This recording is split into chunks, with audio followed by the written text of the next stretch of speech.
Yun, ito na mga kababayan, bago tayo magpatuloy sa ating pag-uusapan, babati muna ako ng magandang hapon sa aking mga subscribers dyan. Sa aking mga viewers, maraming salamat sa inyong patuloy na suporta. Shoutout sa inyong lahat. Yun ang tuloy na tayo kagad sa ating pag-uusapan. Ito'y tungkol pa rin kay Epifanio Labrador, ang vlogger na nagtapang-tapangan, ngunit ang katotohanan ay supot. Yun ang kahapon nga mga kababayan, mayroon tayong reaction video. Tungkol nga kay Epifanio Labrador dahil nakita natin sa kanyang upload video na nanghihingi ito ng abuloy, nanghihingi po ng tulong para nga daw pangpakain sa kanyang mga kasamahan daw na handa siyang ipagtanggol. O bakit hindi ka dinala ng pagkain? Handa ka ipagtanggol pero wala ng pagkain. Hindi mamatay kayo sa gutom. Talaga naman yung modus nitong si Epifanio Labrador mga kababayan. Talagang ganito po yung kanyang estilo. Mambabatikos, tapos pag binalikan, magtatago, katulad nung nangyari nung panahon ni Congressman Arne Teves, ni dating Congressman Arne Teves, dahil magkasabay po kami na binatikos namin si Congressman Arne Teves. Pero ito mga kababayan, naglabas ng baril, tapos nung kinasuhan, nagtago, tapos nanghingi naman ng abuloy sa kanyang mga subscribers, sa kanyang mga viewers dahil wala daw bangko sa bundok mga kababayan. Talagang kalakaran nitong si Epifanio Labrador na mangikil. Ito nga mga kababayan, Iglesia ni Cristo nagsalita na rin dahil nga sa pangingikil nitong si Epifanio Labrador sa kanyang mga taga-suporta. Iba't kung halimbawa naman talaga may mga kasamahan ka dyan na handa kang ipagtanggol hanggang kamatayan, pero hindi ka nga man lang mabigyan ng pangkain. Hindi ka man lang madalhan ng anong pwedeng gamitin dyan kung saan man kayo nagtatago. Wala bang kahit isang sakong bigas man lang? Handa kang ipaglaban ng patayan pero wala naman palang makain. Yan nga kababayan, Kaya natatawa ako sa taong ito. Itong video na ito ay nagmula ito sa membro ng Iglesia ni Cristo mga kababayan. Inuha natin ito para iparating natin sa inyo na itong si Epifanio Labrador talagang gumagawa lang talaga ng kwento para mangbudol, para makakuha ng pera, tawag nito mga kababayan, yung mga pangikil, may ibang term pa niyan hindi ko lang mas mabanggit talagang talagang para itong yung tawag nito mga kababayan, yung budol-budol gang. Parang ganito itong si ganito ito si Epifanio Labrador. Isinungaling siya, masyadong sinungaling, halata naman sa kanyang pananalita na nag-iimbento lang siya ng kwento. Akala siguro niya yung mga kababayan natin pag makarinig ng kwentong barbero, maniniwala na kaagad. Akala niya siya yung matalino. Naku, talaga naman itong si Epifanio Labrador mga kababayan. Wala itong magawang matino. Noon pa ito. Noon hindi ko ito binatikos dahil nga parehas kami, binabatikos namin si Arne Teves. Hinayaan ko lang kahit na alam ko na may mga hindi naman tama talaga yung kanyang mga ginagawa noon. May mga fake news tapos ang tapang pero nakatakip nga yung mukha niya. Noon ko pa sana sabihin, kung matapang ka, sana tinanggal mo yung pismas mo. Ganun pag matapang. Hindi yung kunwari ka nagtapang-tapangan ka, tapos yung pala, takot ka na makilala ka, takot ka na makita yung pagmumukha mo. Saan yung tapang mo? Ang mayroon sa'yo, yabang, hindi tapang, hangin. Kaya nga sana, tanggalin mo yung pismas mo para yung utak mo naman, ma-relax mo, ma-refresh mo. Pag kasi bago yung hangin na pumapasok sa utak mo, baka sakaling magbago din yung kayabangan. Pag puro yabang, Epifanio, tingnan mo, nangingi ka ng abuloy sa yung mga followers, sa yung mga subscribers. Sino ang papasa ng yung kalokohan? Itong yung mga subscribers. Yun lang mga kababayan, itong video na ito nagmula. Hindi muna tayo kukuha ng video kay Epifanio Labrador. Ito yung nagmula kay ng tinig ng karunungan mga kababayan. Maganda, napakaganda ng kanyang paliwanag. Ito na sabay-sabay natin itong panoorin. Dito tayo sa pinakapaksa natin ngayon, Alam ko nung nakaraang video na in-upload ko, nasabi ko po doon na baka yun na yung huling pagkakataon na tatalakayin natin sa video natin si Epifanio Labrador. Palibasay, sabi ko sa akin sarili, yayamang meron naman ng mga kapatid tayo sa Iglesia ni Cristo na nagsampa na ng kaso kay Epifanio para nga siya'y papanagutin sa batas dahil sa ginawa niyang paglabag sa batas pang tao. Sabi ko, titigilan ko na siguro yung pagbirada dito.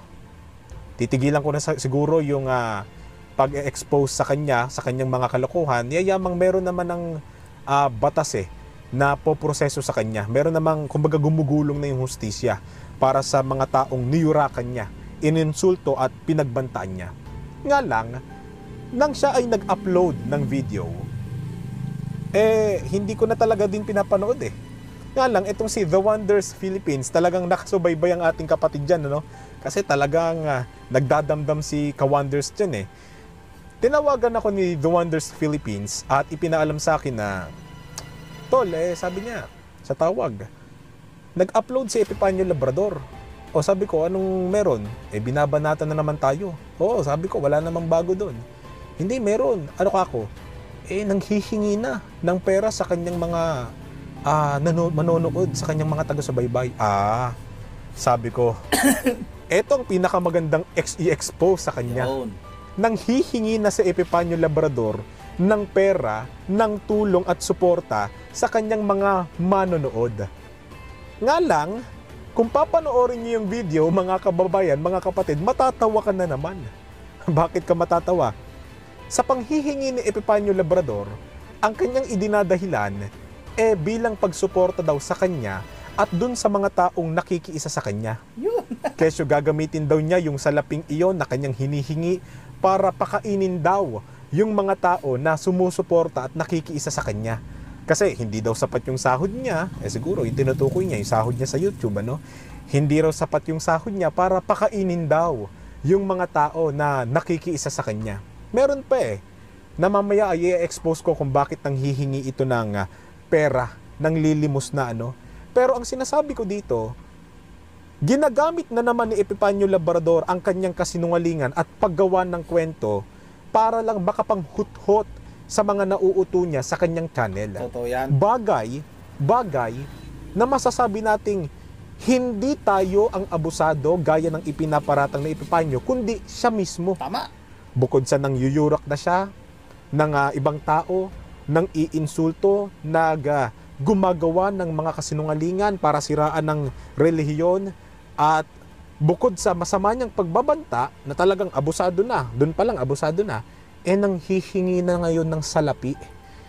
Pero hindi niya maamin yung totoong dahilan kung bakit siya nang hihingi ng salapi, kaya gumagawa na lang siya ng mga gawa-gawang kwento para makakuha siya ng simpatsya at para umasa siya na siya'y tutulungan. Ano kaya ang pinaka dahilan na itong si Epifanio Labrador at nang hihingi na siya ng pera? Mamaya din sasabihin ko sa inyong pinakadahilan, pero pakinggan muna ninyo yung patotoo na talagang si Epifanio Labrador ay nanghihingi na ng pera, nanghihingit, nanghuhut-hut na ng salapi. At papakinggan din natin yung talagang sinabi niyang dahilan. Kasi sa channel nga ng Tinig ng Karunungan, hindi lang po kami nag-iimbento dito.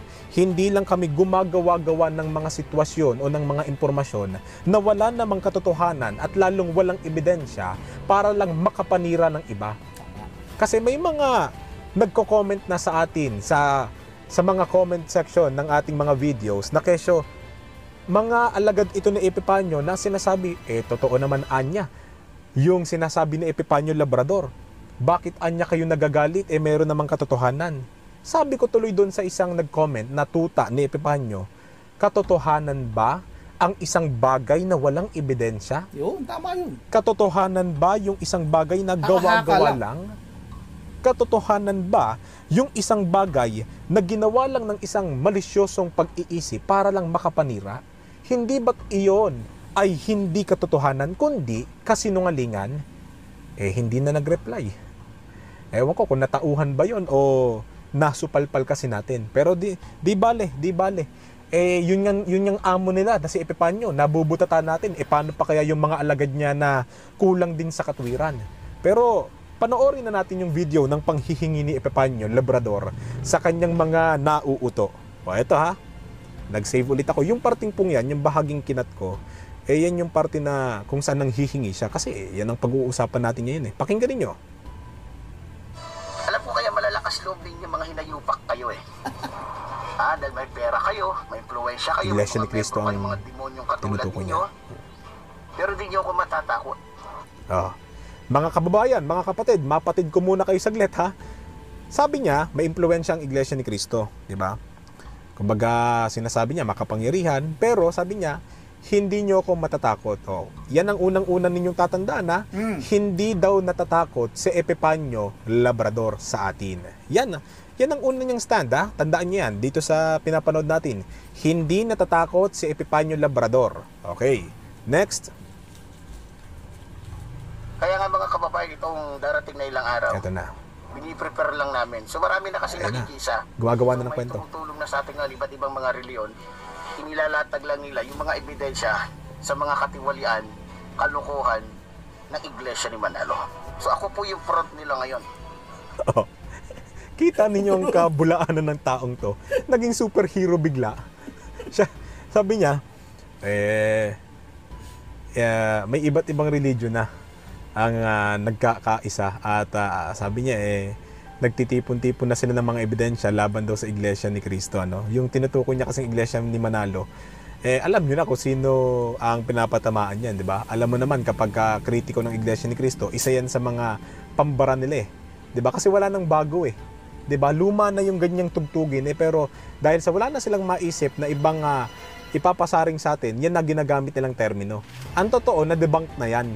Nga lang, dahil sa laos na yan, ewan ko ba bakit ginagamit pa rin yan.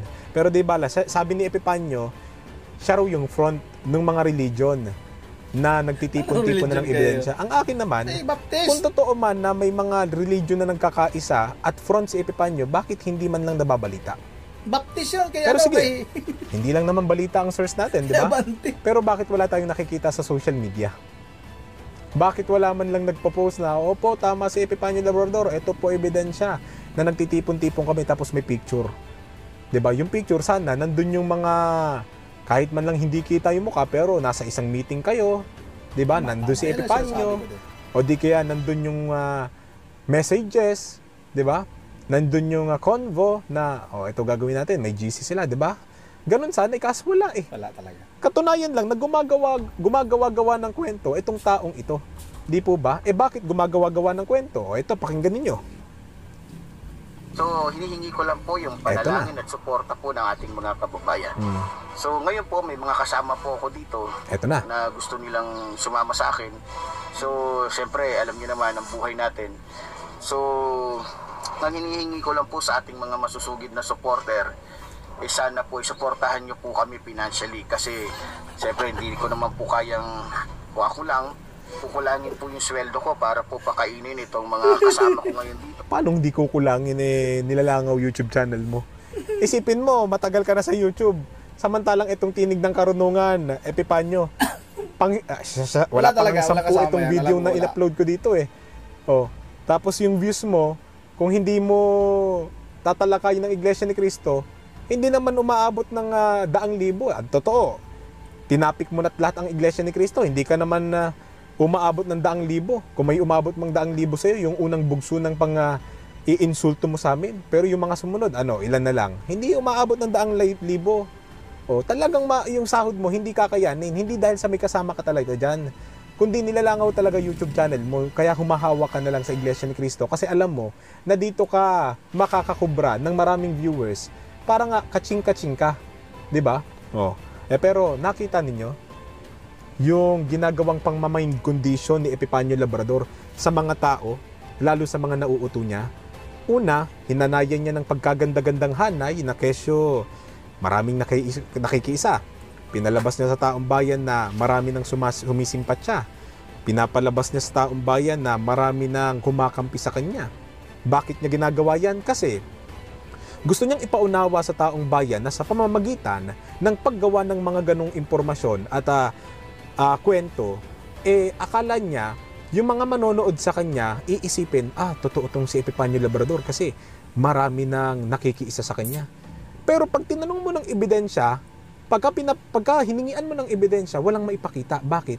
Kasi yung sinasabi niyang grupong nagkakaisa, Yung ibang religion na tumutulong sa kanya, wala naman talaga nun.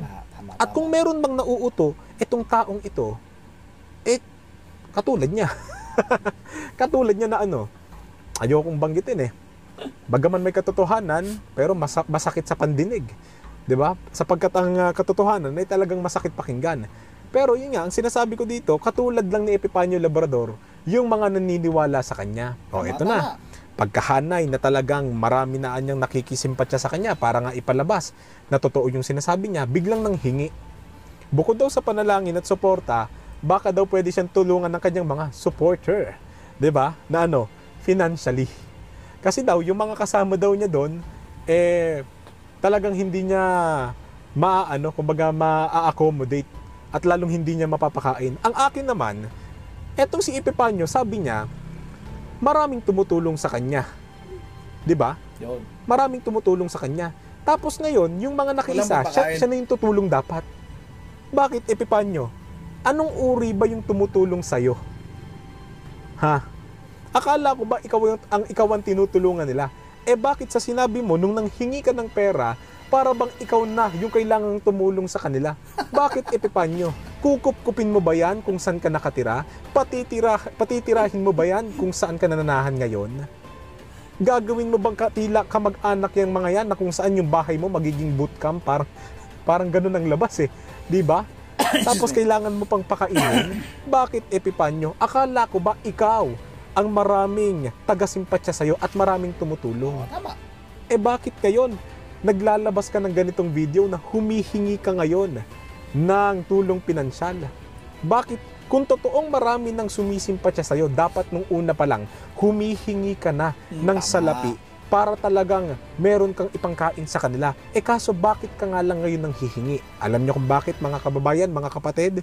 Kasi yung mga sinasabi niyang kasama, hindi totoong tao yun. Totoo yan. Baka pagka nagbanggit pa ng pangalan to, yung pangalang babanggitin ni Epifanio na kesyo nakikiisa sa kanya, makita mo pa sa sementeryo. Ibig sabihin, patay na. Yun ang mga kababayan, itong si Epifanio Labrador, booking na talaga ito. Wala naman po talaga ang kasama. Yun din yung talagang nasa isip ko. Kasi nga, alam ko na yung kalakaran nito si Epifanio.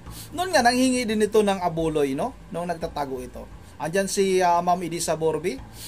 Matagal ko na subscribers yan. Alam din yan. May komento nga siya sa akin na ganun talaga. Itong si Epifanio Labrador na talaga yan. Nanghihingi.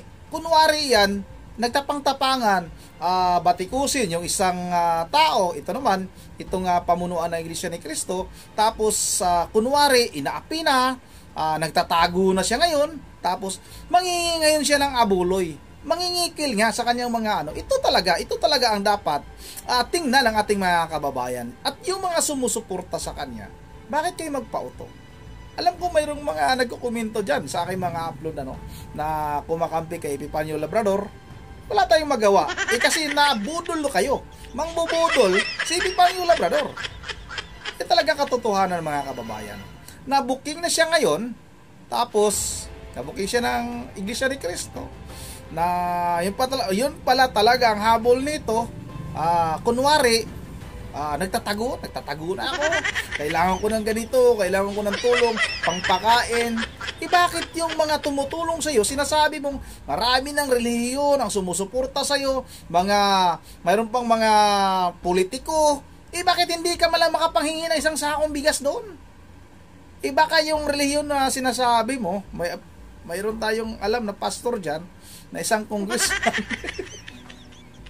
Baka yan yung sinabi mong relihiyon na tumulong sa'yo. Dahil ang pagkakaalam ko, yung pastor na yan ay galit kay Congressman Marcolita. Diba? Ngayon, Epifanio Labrador, dapat mahiya ka na. Dapat magtago ka na. Ang gawin mo sana, kingkoy na lang. Ang ilagay mo dyan, pag halimbawa, gumawa ka ng video, upload video. Ang ilagay mo dyan sa harapan, wag na yung ikaw na nakamaskara. Dapat king queen lang ilagay mo dyan. Wala din naman Wala din naman kwenta Yun ang mga kababayan, yung mga sumusuporta kay Epifanio Labrador, ha? Mag-isip kayo. Kasi nga, itong tao na ito ay talagang modus yan. Modus yang panghingi. Hintayin pa natin, may iba pang babatikusin yan. Binatikos yun si Vice President Sara Duterte, pero umiyak yan dahil nga humingi ng tawad. Hindi siya nakapangikil, hindi kinagat. Pero sa ngayon, ito, nangikil na naman. Ito mga kababayan ha, bago tayo magtatapos ay mag-shoutout lang muna ako ha. Shoutout kay Ma'am Joyce ng Japan, kay Edisa Borbi, kay Ma'am Bergie Religious ng Pulian, Bulacan, kay Coco, kay Yuri at kay Dion. Shoutout sa inyo mga po dyan, Ma'am Bergie. Shoutout kay Ma'am Joyce ng Japan. At shoutout, magbasa tayo ng mga nandito, Rinanti Graciosa. Ito mula kay Rinanti Graciosa mga kababayan ha. Basahin ko ito ha. Ito yung mga vlogger na nagprotekta ng magnanakaw at makatsayna, traidor ng bayan. Magnanakaw yung Iglesia ni Cristo. Tapos itong sino ba yung protector ng China? Si dating Pangulong Duterte. Pero ikaw, pustahan tayo. Lahat ng gamit mo ay made in China. Tapos galit ka sa China? Saan ka kumukuha ng kapal ng mukha mo? Tapos yung gamit mo, made in China. Pati pinggan mo, alam ko, made in China. Kutsara mo, made in China. Sige nga, tapos nagyabang-yabangan ka pa. Yun ang ito. Mula naman kay Giovanni sa Villanueva, hindi na kaayo nagtatagal na wala din kayo ng parang bula. Masa Macalabrador. Masa? Iwan ko lang sa inyo ha. Ito, shoutout, sino ba ang nagsimula ng gulo? Ikaw ang sinungaling, huwag kang ganyan sa mga INC, sabi naman ni Lilian. Sabi naman ni Aberlado Bicaldo, tama ka talaga dyan, Epipanio Labrador, pira-pira lang talaga ikaw pre. Sami Trabahada Cooper Senior, tama po kayo idol. At ayun naman kay Roy de Los Santos, mag-Gcash po ako kay Labrador Abuloy. Yan, may mangingi ng Abuloy. Ipakilagay na Gcash number mo. Kasi pag nilagay mo yung Gcash number mo dyan, ay magkapadala sa'yo. Ito, 20, pambili mo ng kape, at saka ito. Oy, shoutout rin kay Lamo Rasok. Sinong sasama sa'yo, alam ko. Yung sarili, kadimonyo ang trabaho mo. Nasa malapit ka lang sa akin, huwag kang matulog, baka mabulaga ka, kondolin sa buhay mo. Ito naman mula kay Mario. Darating ang araw na ang Diyos ang magpaparusa sa iyo. Hintayin mo lang. Yan ito pa kay hindi mula kay Maria Abihay. Hindi siya sumikat dahil totoo at tama ang sinabi niya. Sumikat siya dahil sa minura niya ang ANC at ang Eduardo at ang kay Eduardo. But di siya lumantad kung talagang totoo ang sinabi niya. Tama. O yan, ito pa sabi ni Virginia Gonzales, hindi yan makagala sir, maraming papatay sa kanya. Ito pa mula kay Edgar Dr. Miss. Ito magbibigay siya ng Abuloy.